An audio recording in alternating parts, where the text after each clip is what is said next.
하나님의 말씀 구약성경 시편 37편 1절로 6절까지의 말씀 봉독하겠습니다. 구약성경 827면 시편 37장 1절로 6절까지의 말씀 봉독해 주시겠습니다. 시편 37장입니다.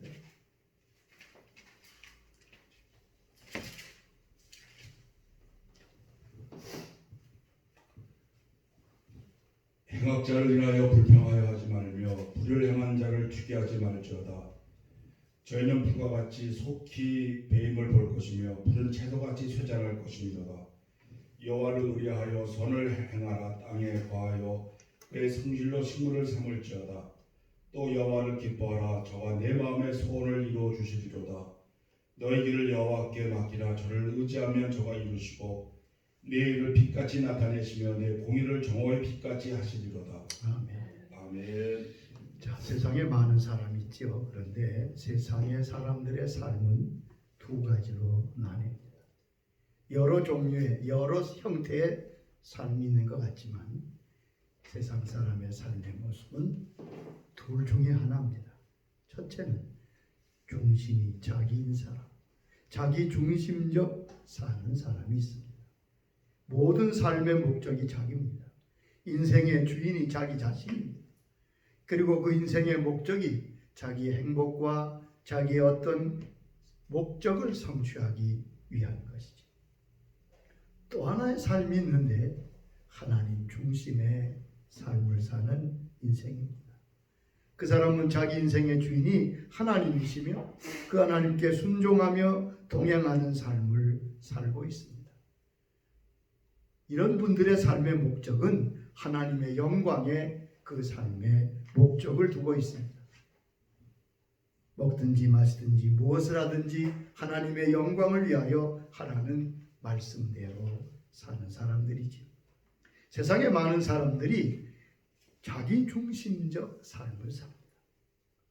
자기 모든 중심이 자기 자신이고 모든 목적이 그 자신의 행복과 성취에 염두두고 있습니다. 자, 그런데 성경은 뭐라고 말씀하십니까? 자기 중심적 생을 살면 반드시 도달하는 곳이 있다고 합니다. 반드시 이런 인생이 된다고 성경은 말씀하십니다. 자기 중심적 삶을 살면 첫째, 어리석은 인생이 됩니다. 누가복음 12장에 보면 자기 중심의 삶을 살았던 한 사람의 이야기를 주님이 하십니다. 어떤 곳에 큰 농부가 엄청 큰 농사를 지었지요. 요즘으로 말하면 크게 사업에 성공했습니다. 그는 엄청난 수확을 보면서 이렇게 계획합니다. 내 곡간을 헐고 더 크게 짓고 내 모든 곡식과 물건을 쌓아놓으리라. 내 영혼아 여러의 쓸물거를 많이 쌓아두었으니 평안히 쉬고 먹고 즐거워하자. 그분의 말 보세요. 모두 다 자기밖에 없습니다. 이때 주님이 뭐라고 하십니까? 하나님이 이렇게 말씀하셨다고 주님이 말씀하십니다. 어리석은 자요, 오늘 밤에 내 영혼을 도로 찾으리니 그러면 내 준비한 것이 누구의 것이 되겠느냐? 여러분, 주님은 말씀하십니다. 너희들이 자기 중심적 삶을 살면 반드시 어리석은 인생이 될 것이다. 두 번째는 허무한 인생이 된다고 말씀하십니다. 내가 주인된 인생, 그 인생은 반드시 허무한 인생이 된다고 성경은 말씀하십니다. 내가 하고 싶은 대로 하는 생에 그 인생이 멋지고 행복할 것 같지요? 그 뜻대로 내 욕심대로 모두를 다 하면 참으로 아름다울 것 같은데, 참으로 멋질 것 같은데 그 인생의 결국은 허무한 인생이 된다고 성경은 말합니다. 솔로몬 왕은 누구보다도 자기 하고 싶은 대로 다 했던 사람 아니에요. 세상에 아마 솔로몬만큼 자기 하고 싶은 대로 하고 살았던 인생이 없을 겁니다. 전도서 2장 10절 11절 보면 무엇인지 내가 내 눈이 원하는 것을 내가 금하지 아니하고 무엇이든 내 마음에 즐거워하는 것을 내가 막지 않았다. 내가 보고 싶은 대로 하고 싶은 대로 다 했다는 거예요. 그런데 그 이어지는 고백이 무엇입니까? 그 후에 생각해 보니 모든 것이 헛되어 바람을 잡으려는 것 같다. 자기중심적 삶은 복이 될 수가 없습니다. 지구의 중심이 태양이듯이 우리의 중심이, 삶의 중심이 하나님이셔야 합니다. 다윗은 하나님 중심의 삶을 살았던 사람입니다. 우리에게 그 삶을 잘 보여주는 대표적인 신앙의 선배라고 볼 수 있습니다.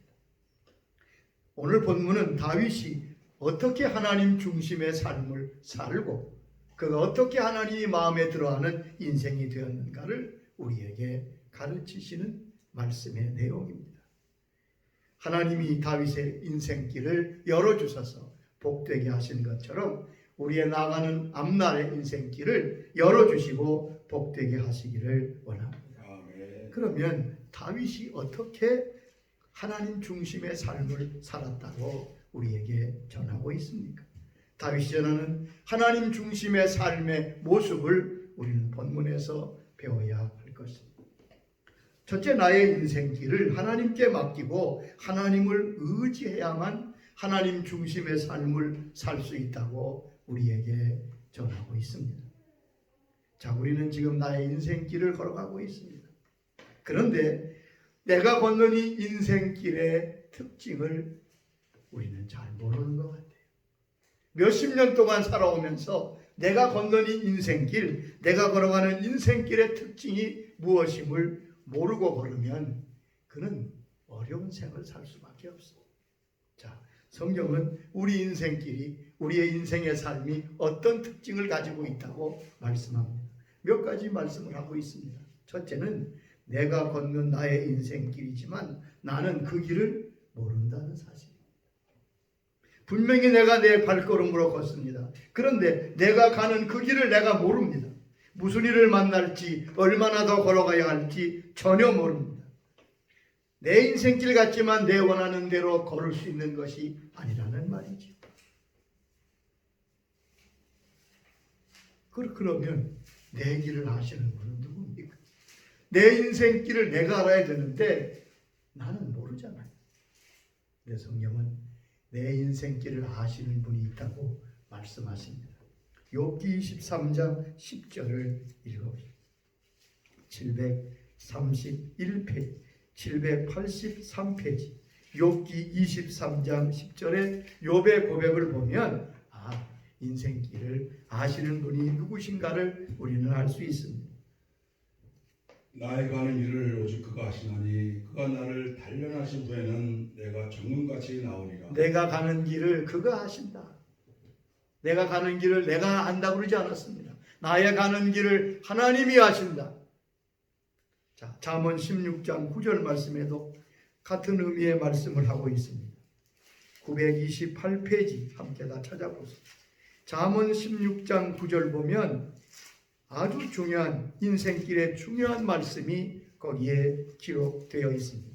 사람이 마음으로 자기의 길을 계획할지라도 그 걸음을 인도하시는 자는 여호와시니라. 사람이 자기의 길을 계획해요. 맞아요. 내 인생을 내가 계획할 수 있습니다. 그런데 문제는 내 계획대로 걸을 수 있는 것은 아닙니다. 그 걸음을 인도하시는 분이 누구시라고요? 하나님이시라. 20장 24절 잠언 20장 24절도 같은 말씀을 하고 있습니다. 사람의 걸음은 여호와께로 말미암나니 사람이 어찌 자기의 길을 알 수 있으리까. 자, 내 걸음인데 내가 하는 것이 아니라 내 걸음은 하나님으로 말미암기 때문에 사람이 어찌 자기의 길을 알 수 있으랴. 여러분, 인생길은 내가 알 수 없습니다. 두 번째, 내가 보는 인생길과 그 결과가 다르다는 점입니다. 나는 나의 인생길을 바로 볼 수 없다는 사실입니다. 나는 좋다고 여기고 갔는데 그 길이 좋은 것이 아니라 나를 망하게 하는 길일 수 있다는 말. 롯이라는 사람은 아브라함과 함께 갈대아우를 떠난 사람이지요. 아브라함의 조카지요. 근데 롯이 보니까 소돔성이 얼마나 좋아 보였는지, 소돔성이 에덴 동산 같았다고 말씀하고 있습니다. 그 소돔성을 보고 너무 좋아서 그는 그의 인생의 길을 소돔성에 두고 소돔으로 향하여 걸어갑니다. 그러나 어떻게 되었습니까? 소돔성은 롯이 보기에 좋은 곳이었지만 그곳은 하나님이 불러 심판하시는 심판의 장소였습니다. 잠언 14장 12절을 한번 읽어보십시다. 거기 그 진리에 대한 정확한 말씀이 있습니다. 여러분 보는 게 정확하지 않아요. 그걸 잊지 마세요. 어떤 길은 사람의 보기에 바르나 필경은 사망의 길이니라. 어떤 길은 사람의 보기에 바르나 어떤 길은 내가 보기에 좋고 바를 것 같지만 필경은 사망의 길이다. 여러분 사람의 말 듣고 인생길을 가지 마세요. 그건 좋아 보일 뿐이지 하나님께 묻고 가야 합니다. 나의 길을 감찰하시고 계획을 가지고 계시는 분이 있다는 사실. 내 길을 주관하시고 길을 열어주시는 분은 하나님이십니다. 욥기 31장 4절 보면 그가 내 길을 살피지 아니하시느냐 내 걸음을 다 세지 아니하시느냐. 여러분 나는 알지 못하지만 나의 모든 길을 계획하시고 주관하시고 인도하시는 분이 우리 하나님이심을 분명히 기억하시기 바랍니다. 내가 나의 길을 알지 못하지만 나는 잘 판단할 수 없지만 그러나 우리 하나님께서 우리의 모든 인생길을 계획하시고 내 걸음을 인도하셔서 천국까지 인도하실 것입니다. 그러므로 하나님 중심의 삶이 그렇게도 중요한 것입니다. 위대한 역사가 토인비는 그의 모든 저서를 마치면서 다음과 같이 역사를 평가했다고 합니다. 많은 사람이 계획을 세우나 그 뜻대로 되지 않는다. 하나님께서 그의 뜻대로 하신다. 역사가 그도 하나님께서 모든 역사를 주관하심을 고백하는 것을 볼 수 있습니다. 그러므로 저와 여러분의 인생길을 하나님 앞에 의탁하고 맡기며 나가야 될 것입니다. 오늘 본문 37장 3절에 여호와를 의뢰하고 선을 행하라. 37장 5절에도 내 길을 여호와께 맡기라. 그를 의지하면 그가 이루시고 정오의 빛같이 하신다고 말씀하셨습니다. 나의 인생을 하나님께 의지하고 맡기고 나아갈 때 그 길은 열려지게 될 것입니다. 다윗은 철저히 하나님을 의지한 사람입니다. 자, 시편 20장 7절 한번 읽어봅시다. 여러분 시편 20장 7절은 다윗의 고백인데 이가 누구를 의지에 따라서 그 인생의 결과가 전혀 다르다고 우리에게 증거하고 있습니다. 잠언 20장 7절 8절 혹은 병거 혹은 말을 의지하나 우리는 여호와 우리 하나님의 이름을 자랑하리로다. 저희는 굽어 엎드러지고 우리는 일어나 바로 서도다. 보세요. 어떤 사람은 말의 힘, 병거, 세상의 무력이나 권력이나 물질을 의지합니다. 우리는 하나님의 여호와 하나님을 의지합니다. 그런데 8절에 보면 그들은 세상의 것을 의지했던 이들은 비틀거리며 엎드러지지만 우리는 일어나 바로 서도다. 누구를 의지에 따라서 쓰러지고 엎드러지는 인생이 되는가 하면 일어나 승리하는 인생이 된다고 다윗은 우리에게 강조하고 있습니다. 그래서 다윗은 이렇게 고백하지. 시편 56장 3절입니다. 성경을 많이 찾읍시다. 성경 말씀에 해답이 있어요. 시편 56장 3절은 그래서 다윗의 고백이 나옵니다. 내가 두려운 날에는 주를 의지하리이다. 4절 계속 내가 하나님을 의지하고 그 말씀을 찬송하올지라. 내가 하나님을 의지하였은즉 두려워하니 아니리니 혈육 있는 사람이 내게 어찌하오리이까. 내가 두려워하는 날에는 주를 의지하리이다. 내가 주를 의지하였은즉 사람이 내게 어찌하겠느냐. 여러분 하나님을 굳게 의지하시기 바랍니다. 하나님은 자기를 의지하는 자를 책임져 주십니다. 우리는 그것을 잊지 말아야 됩니다. 하나님의 변함없는 말씀을 기억하고 하나님을 의지하는 것이 그렇게 귀하구나. 우리가 다윗의 고백 하나님의 말씀을 통해서 하나님을 의지하는 것. 오늘 여기 보면 하나님이 자기를 의지하는 자에게 다음과 같이 약속하셨습니다. 그 약속을 붙드시기 바랍니다.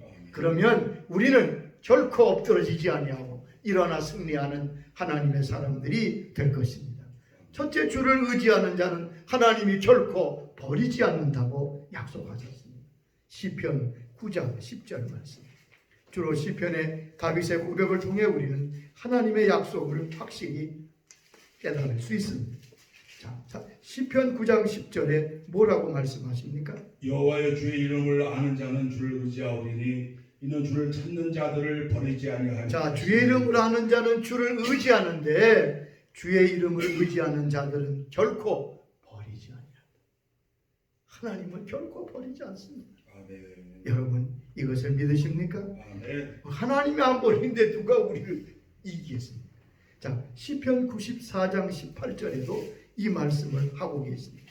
시편 94장 18절 여러분 잘 기억했다가 어려울 때 말씀을 읽으시기 바랍니다. 여호와여 나의 발이 미끄러진다 말할 때에 주의 인자심이 나를 붙드셨사오며. 여러분 우리가 주를 의지하고 나아갈 때 발이 미끄러질 때 주님 붙드십니다. 14절에도 보면 94장 14절 여호와께서는 그 백성을 버리지 아니하시며 그 기업을 떠나지 자, 아니하시리이다. 하나님은 자기 백성을 버리지 아니하시고 그 기업과 소유를 외면을 떠나지 아니하신다. 여러분 이런 말씀들을 우리가 꼭 붙들어야 돼요. 그래 하나님을 의지한 사람은 결코 세상에서 그 누가 대적해도 이긴다는 말이에요. 두 번째 하나님을 의지하는 사람은 흔들리지 않는다고 주님이 말씀하십니다. 시편 21장 7절 말씀입니다. 시편 21장 7절에 보면 다윗의 믿음의 고백을 우리가 읽을 수 있습니다. 시편 21장 7절 왕이 여호와를 의지하오니 지극히 높으신 자의 인자심으로 요동치 아니하리이다. 자, 왕은 다윗이죠. 하나님을 의지한 왕이 하나님을 의지하니까 주의 인자하심으로 흔들리지 않는다. 여러분 얼마나 세상이 흔들립니까? 이번에 보셨지요. 작은 바이러스, 작은 병균 때문에 안 흔들리는 세상이 안 흔들리는 나라가 없잖아요. 여러분. 이런 거예요 세상. 사람이 대단한 것 같아도 그런데 여기 보면 하나님을 의지하는 자는 흔들리지 않는다. 견고히 산다. 왜 그렇습니까? 하나님이 붙드시기 때문입니다. 세 번째 하나님은 그를 의지하는 자에게 부끄러움이나 수치를 당하지 않게 하시겠다고 약속하십니다. 시편 25장 2절로 3절의 말씀을 읽어보십시오. 819페이지 시편 25장 2절 3절 말씀입니다. 나의 하나님이여 내가 주께 의지하였사오니 나로 부끄럽지 않게 하시고 나의 원수로 나를 이겨 개가를 부르지 못하게 하소서. 주를 바라는 자는 수치를 당하지 아니하려니와 무고히 속이는 자는 수치를 당하리이다. 여기 보면 하나님께서 내가 나를 의지하느냐? 그러면 결코 부끄러움이나 수치를 당하지 않게 하겠다고 말씀하십니다. 여러분 부끄러움이나 수치를 당치 않은 인생은 바로 승리하는 인생인 거예요. 하나님을 의지하는 사람은 그 인생에 절대 부끄럽지 않습니다.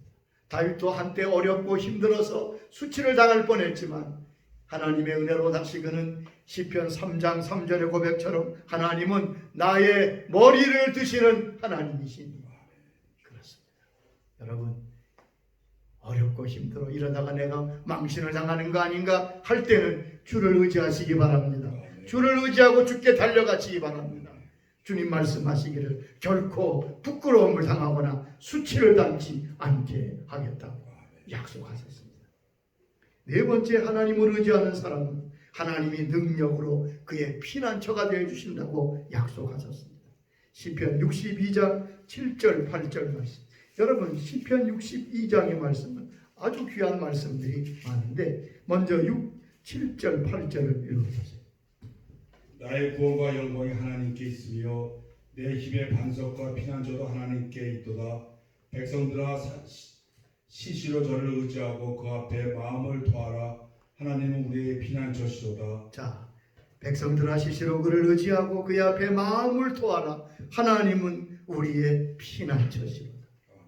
여러분 어떤 경우에도 하나님 우리의 피난처가 되시는데 나의 피난처가 되려면 힘이 있어야 되지 않겠어요? 능력이 있어야 피난처가 되지요. 자, 그런데 11절의 말씀, 저는 이 11절의 말씀을 종종 자주 읽습니다. 11절을 읽어보세요. 하나님이 한두 번 하신 말씀은 내가 들었나니 권능은 하나님께 속하였다 하셨도다. 다윗은 하나님의 음성을 들었던 거예요. 내가 한두 번 하나님 하신 말씀을 들었는데 권능은 누구에게 속했어요? 하나님께 속했다. 그러니까 하나님 피난처가 되시는 거죠. 여러분, 세상에 돈이 힘인 것 같지요? 권력이 힘인 것 같지요? 성경은 뭐라고 하십니까? 권능은 하나님께 속하였다. 그러므로 하나님을 의지하는 사람이 승리할 수밖에 없는 것. 뿐만 아닙니다. 하나님을 의지하는 사람은 하나님이 풍족하게 하시고 안전하게 하시겠다고 약속하셨습니다. 하나님을 의지할 때 그의 인생은 풍요해집니다. 그리고 그는 안전한 인생이 된다고 말씀하십니다. 우리가 다 바라는 게 그거 아니에요. 우리 잠언 28장입니다. 잠언 28장 25절을 보십시다. 잠언 28장 25절에 보면 하나님을 의지하는 자에 대한 하나님의 약속의 말씀이 있습니다. 마음이 탐하는 자는 다툼을 일으키나 여호와를 의지하는 자는 풍족하게 되느니라. 보세요.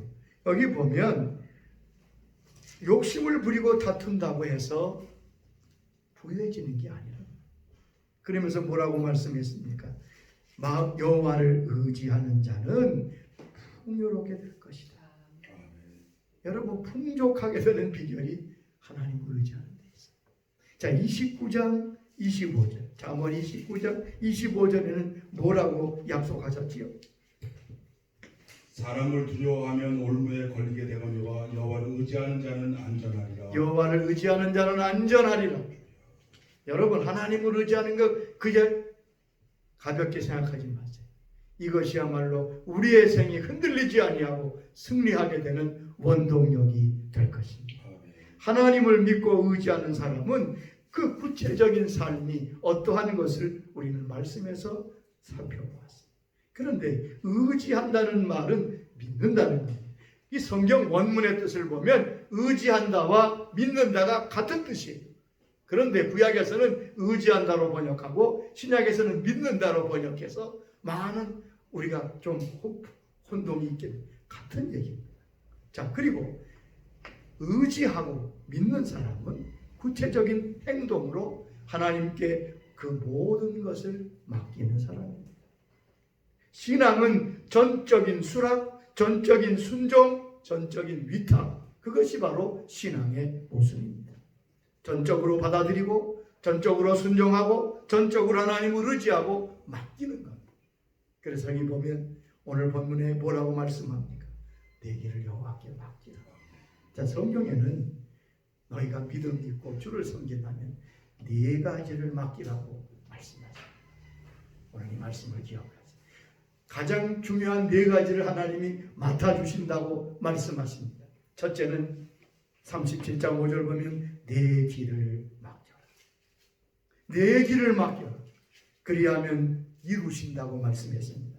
내 길을 여호와께 맡기라. 그를 의지하면 그가 이루시고, 여러분의 인생길을 맡기시기 바랍니다. 어차피 내가 모르잖아요. 어차피 내가 알 수 있는 길도 아닌데 주님께 맡기면, 그럼 주님께서 맡으셔서 하시는 역사가 무엇입니까? 여러분 꼭 기억하세요. 하나님은 인격적인 분이 되셔서 내가 맡긴 것만 역사하십니다. 내가 맡길 때 주님께서 일하십니다. 여러분 그거 기억하세요. 자, 나의 인생길을 주께 맡기면 주님이 나의 인생길을 지도해 주십니다. 잠언 3장 6절에 너는 범사의 그를 인정하라. 그리하면 내 길을 지도하시리라. 알지 못하는 내 길을 지도하신다고요. 욥기 22장 28절에 보면 내 가는 길에 빛을 비추신다고 말씀하셨습니다. 그리고 하나님께서 나의 걸음을 붙드신다고. 여러분 오늘 본문 시편 37장 23절 24절을 읽어보십시다. 자, 우리가 30장 다 읽질 못했는데 37장 23절 24절에 보면 내가 주님께 나의 길을 맡기면 이렇게 하나님이 하신다는 거예요. 여호와께서 사람의 걸음을 정하시고 그 길을 기뻐하시나니 저는 넘어지나 아주 엎드러지지 아니하면 여호와께서 손으로 붙드심이 있는 자, 하나님께서 우리의 걸음을 인도하시되 우리가 혹 실수하고 혹 잘못해서 미끄러져 엎드러져도 넘어지지만 여호와께서 그의 손으로 붙드셔서 일으켜 주신다. 나의 걸음을 붙드십니다. 여러분 기억하세요. 나의 인생길을 맡아 주시옵소서. 아멘. 두 번째는 내가 하는 모든 행사를 맡기라고 말씀했습니다. 자, 내가 하는 모든 플랜, 내가 하는 모든 계획을 하나님은 맡아 주십니다. 그럴 때 역사는 이루어지게 되는 거지. 잠언 16장 3절 말씀 927페이지. 자, 내가 일을 어떻게 할 것인가 걱정할 것 없이 내가 하는 모든 행사를 주님은 맡아주신다고 약속하십니다. 잠언 16장 3절 말씀. 너의 행사를 여호와께 맡기라. 그리하면 너희 경영하는 것이 이루리라. 너의 행사를 여호와께 맡기라. 그리하면 너의 경영하는 것이 이루리라. 여러분, 우리가 무슨 일을 할 수 있습니다. 그런데 그것을 이룰 수 있는 건 아니에요. 계획은 하지만 이루어지는 몇 프로나 됩니까? 근데 여기 보면 하나님께서 나의 모든 하는 일을 맡기면 하나님께서 그 일을 뭐 하신다고요? 이루신다고 했죠. 너의 경영이 이루어질 것이다. 하나님이 책임지시기 때문에 그렇습니다. 정오의 빛같이 하신다. 여러분, 내 손과 하나님의 손을 비교할 수 있겠어요? 비교를 못하죠. 하나님의 손에 맡기시기 바랍니다. 아멘. 하나님이 그 일을 이루시도록. 그래서 다윗은 하나님을 의지했기 때문에 항상 전쟁에서 승리하고, 다윗 보세요. 뭐 다윗이 한 게 없어요. 의지한 것밖에 없어요. 맡긴 것밖에 없더라고요. 세 번째, 시편 55장 22절입니다. 거기 세 번째 우리에게 이것을 맡기라고 말씀하신 내용이 나옵니다. 시편 55장 22절 841페이지. 내 집을 여호와께 맡겨 버리라. 너를 붙드시고 의인의 요동함을 영영히 허락지 아니하시리라. 내 짐을 여호와께 맡겨버리라. 그가 너를 붙드시고 의인의 요동함을 영영히 허락지 아니하시리라. 제가 이 원문을 찾아보니까 더 아주 실감 있게 그 내용이, 내 여호와께 내 짐을 던져라. 그가 너를 부양하시리니 그가 결코 의인이 흔들리지 않게 하시리라. 아주 그 원어의 뜻이 직역이 더 마음에 와닿더라. 내 짐을 여호와께 던져버려라. 던지시기 바랍니다. 아멘. 나의 짐을 주님께 던질 때 그가 너를 부양하시리라. 아멘. 우리가 가장이 가족을 부양하잖아요. 하나님이 우리를 부양하신다는 거예요. 책임지신다는 거지. 내가 진 짐을 주님께 맡기시고, 하나님은 얼마나 내 짐을 져주십니까? 시편 68장 19절에 다시 말씀하십니다. 시편 68장 9절을 19절 읽어보세요. 68장 19절. 날마다 우리 짐을 지시는 주 곧 우리의 구원이신 하나님을 찬송할지로다. 1년에 몇 차례가 아니고 주님은 날마다 나의 짐을 져 주십니다. 할렐루야. 아멘. 하나님이 날마다 순간순간마다, 여러분 보세요. 뭐 가끔이 아니에요. 날마다 짐을 져 주십니다. 우리가 믿음으로 주님께 짐을 내려놓기 바랍니다. 아멘. 주님 말씀하셨지요. 수고하고 무거운 짐진 자들아 다 내게로 오라. 내가 너희를 쉬게 하리라. 예수 안에 있는 자는 이미 내려놓게 돼 있어요. 우리 한국 초기 선교사님들이 선교할 때 그 당시에는 차량이 별로 귀할 때니까 아마 선교에서 제후가 집차 같은 차를 타고 선교하면서 시골길을 가요. 어느 날 시골길을 달리는데 아마 장날이라 어떤 아주머니가 무겁게 짐을 이마에 지고 이제 머리에 이고 갑니다. 그래서 멈춰서서 아주머니에게 타세요. 그 아주머니를 그 집차에 태우고 이제 그의 동네까지 가게 돼요. 근데 운전을 보니까 이 아주머니가 탔는데 여전히 머리에 짐을 이고 있는 거예요. 그래서 아주머니 그 짐 내려놓으시죠? 그랬더니 아주머니 대답이 걸작입니다. 아니 이렇게 차를 탄 것만 미안한데 어떻게 짐까지 내려놓습니까? 여러분 그 아주머니가 어디서습니까? 저와 여러분이 그래요. 이미 예수 안에 왔는데 주님 안에 왔는데 내려놓으라니까 이미 탔잖아요. 차를 탔는데 뭐 짐 내려놓는 게 뭐가 문제? 이미 주님께서 우리의 모든 짐을 다 해결해 주셨습니다. 그래서 말씀하신 거예요. 내 짐을 주께 맡기라. 던져버려라. 그럼 주님께서 인도하신다. 여러분 짐 지고 고생하지 말고 주님께 내 던지시기 바랍니다. 그때 주님이 맡기세요. 내가 던져야, 내가 맡겨야 주님 맡으시죠. 강제로 뺏지 않으십니다. 그대로 기도하시면 돼요. 주님, 성경에 보니까 내 짐을 맡기라고 해서 저는 이 말씀대로 주님께 내 짐을 맡깁니다. 짐이 맡겼는지 안 꼈는지 어떻게 알아요? 짐을 내려놓으면 어떻습니까? 편안하죠. 편안하죠. 가볍죠. 주님, 내 짐을 가져가셨구나. 네 번째, 너희 염려를 다 주께 맡겨버리라고 말씀하십니다. 베드로전서 5장 7절 말씀. 신약 382면 자, 한번 읽어보십시다. 거기 주님은 짐뿐 아니라 짐은 아무 외부적인 거겠지요. 내부의 염려도 주님이 맡아주신다고 말씀하십니다. 베드로전서 5장 7절 말씀입니다. 너희 염려를 다 주께 맡겨버리라. 이는 저가 너희를 권고하십니다. 너희 염려를 다 주께 맡겨버리라. 이는 그가 너를 권고한다. 돌보신다는 거예요. 염려를 주께 맡기십시다. 아멘. 여러분, 아마 우리가 제일 많은 게 염려일 것 같아요. 여러분, 염려하는 동안 기도할 수 없습니다. 염려하는 동안 은혜를 잊어버립니다. 하나님을 뵙지 못합니다. 말씀도 들리지 않습니다. 하나님께 맡기시기 바랍니다.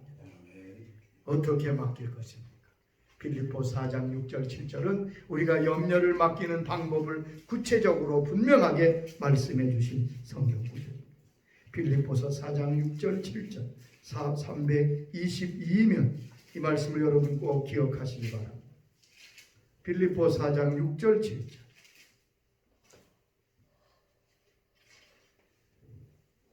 아무것도 염려하지 말고 오직 모든 일에 기도와 간구로 너희 구하 것을 감사함을 하나님께 아뢰라.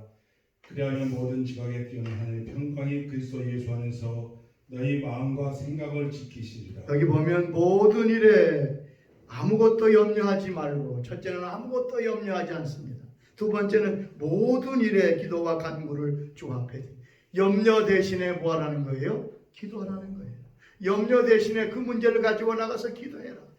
그런데 그 뒤에 하나가 더 있습니다. 어떻게 기도합니까? 감사함으로 하나님께 아뢰라.